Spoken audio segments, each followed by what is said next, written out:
The day the world changed.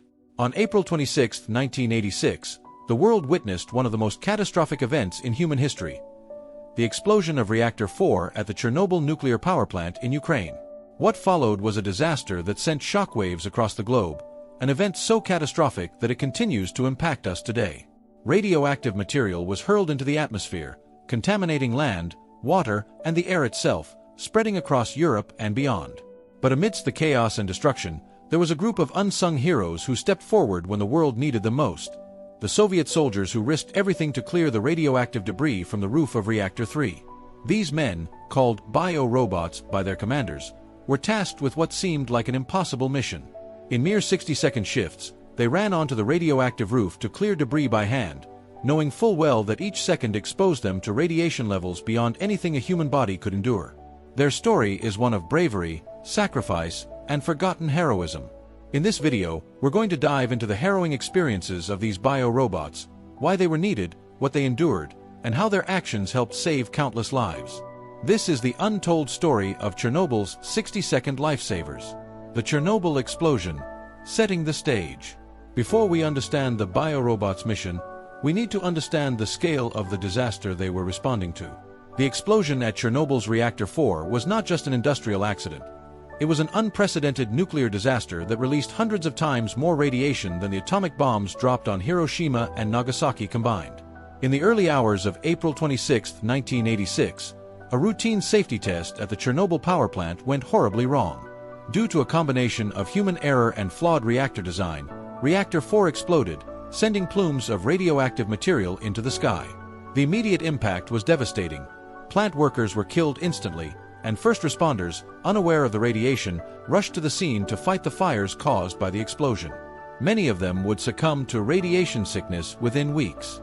The Soviet Union responded quickly, attempting to contain the disaster.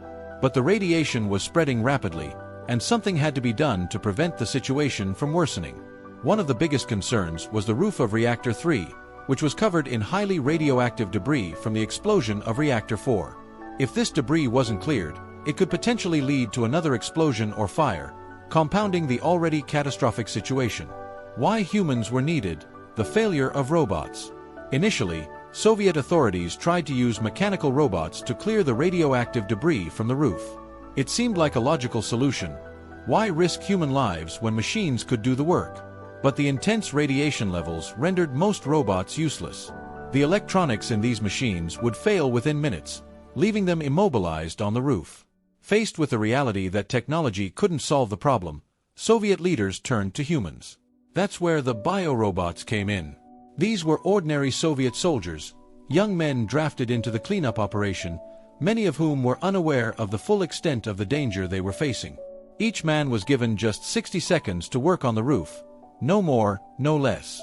Any longer, and they risked being exposed to lethal doses of radiation.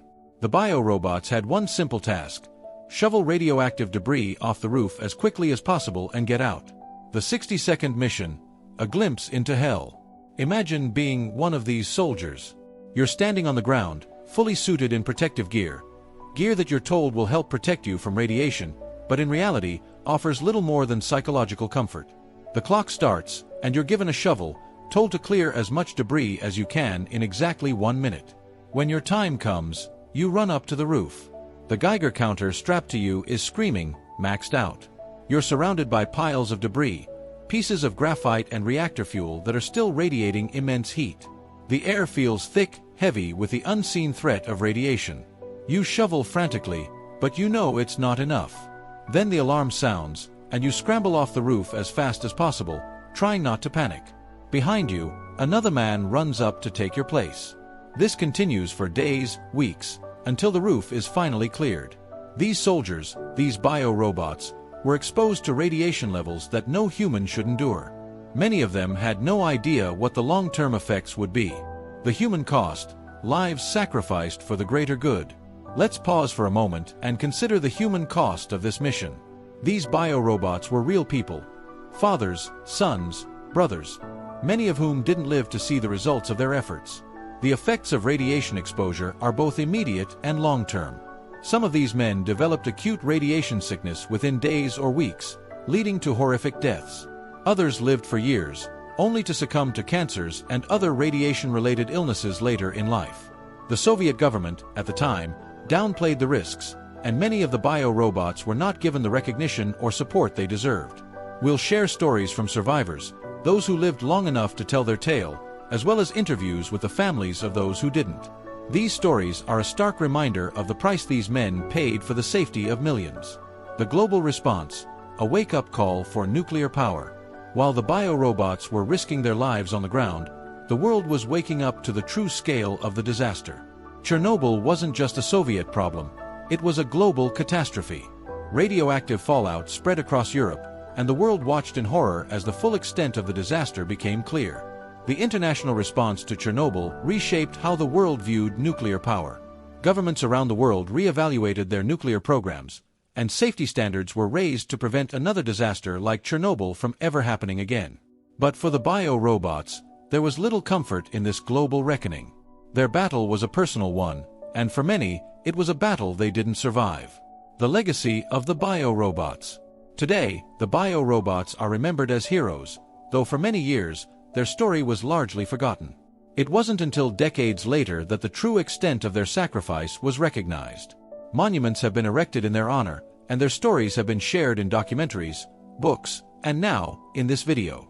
But even today, there are those who still don't know the full story of the biorobots and the critical role they played in preventing an even greater disaster.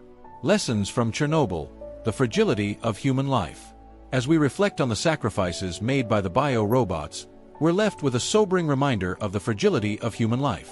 Chernobyl showed us the immense power of nuclear energy, and the devastating consequences when that power is mishandled. But it also showed us the power of human courage. These men, these biorobots, stepped forward when the world needed them most.